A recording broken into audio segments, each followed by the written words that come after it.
Chevella parliament స్థానంలో కాంగ్రెస్ జెండా ఎగరడం ఖాయమన్నారు ఎంపీ రంజిత్ రెడ్డి. కాంగ్రెస్ ప్రభుత్వ పనితీరుపై ప్రజలు సంతృప్తిగా ఉన్నారని, ప్రచారంలో అడుగడుగునా ప్రజలు ఆనందం వ్యక్తం చేస్తున్నారని చెప్పారు.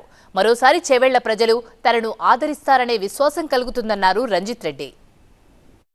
మోయినాబాద్ మండల్లో ప్రతి గ్రామం తిరుగుతున్నాం.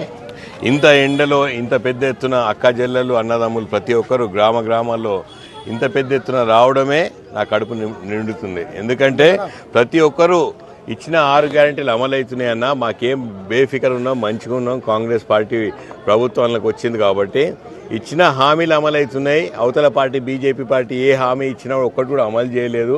పిల్లలకు ఉద్యోగాలు ఇవ్వలేదు, మా అకౌంట్లో 15 లక్షలు వేయలేదు.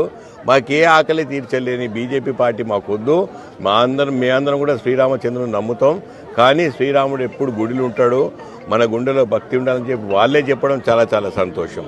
ఇక రాబోయే ఎలక్షన్ మే 13 ఉండే ఎలక్షన్లో అందరం హస్తం గుర్తును బలపరుస్తాం, రేవంత్ రెడ్డి అనే చేయిని బలపరుస్తాం అని చెప్పడం చాలా సంతోషం అనిపిస్తుంది. మా కాంగ్రెస్ కుటుంబ సభ్యులందరూ రాబోయే 10 రోజులు ప్రతి గడపకు పోతాము. ఇచ్చిన 6 గ్యారెంటీల అమలు ఎట్లా చేస్తున్నామో చెప్తారు. ఇచ్చిన 5 హామీలు కాంగ్రెస్ పార్టీ మేనిఫెస్టో 5 న్యాయ్ 25 పటాకే అని చెప్పేది చెప్పిందో 100% అమలు చేసే దిశలో పోతున్నది. ప్రతి ఇల్లు తిరుగుతామని చెప్పడం చాలా సంతోషం.